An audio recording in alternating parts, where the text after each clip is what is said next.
اور استاذہ جیسے آج کل ہم دیکھتے ہیں کہ موبائل فونز پہ، سیل فونز پہ بہت زیادہ میسیجز، اور بعض تو ایسے ہوتے ہیں کہ پڑھنے کو ایسے لگتا ہے دل نہیں چاہ رہا ہوتا، اگر پڑھ لیں تو لگتا ہے آنکھیں گناہ گار ہو گئی ہیں.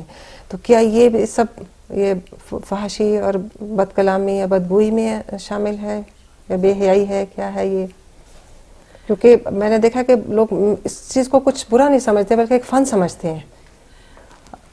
یہ بات آپ نے بہت زیادہ یعنی گہری کی ہے کہ لوگ جس چیز کو فن سمجھتے ہیں وہ دراصل فن نہیں ہے، وہ بے حیائی ہے.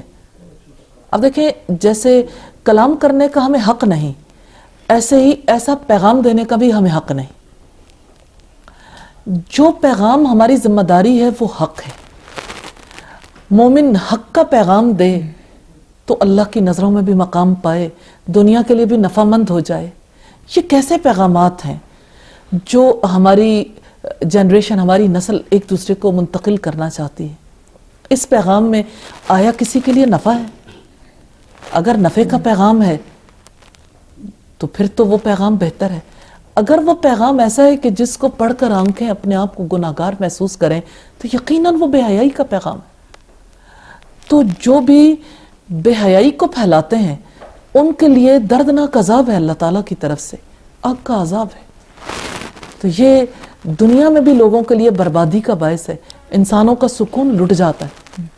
اب ایک یعنی عمر رسیدہ خاتون ہے، وہ ایک میچور خاتون ہے، وہ ایک میسج کو پڑھتی ہیں، ایک پیغام کو پڑھتی ہیں تو انہیں یہ سمجھ آتی ہے کہ یہ چیز کس طرح سے نقصان دہ ہے اپنے لیے بھی اور دوسروں کے لیے بھی.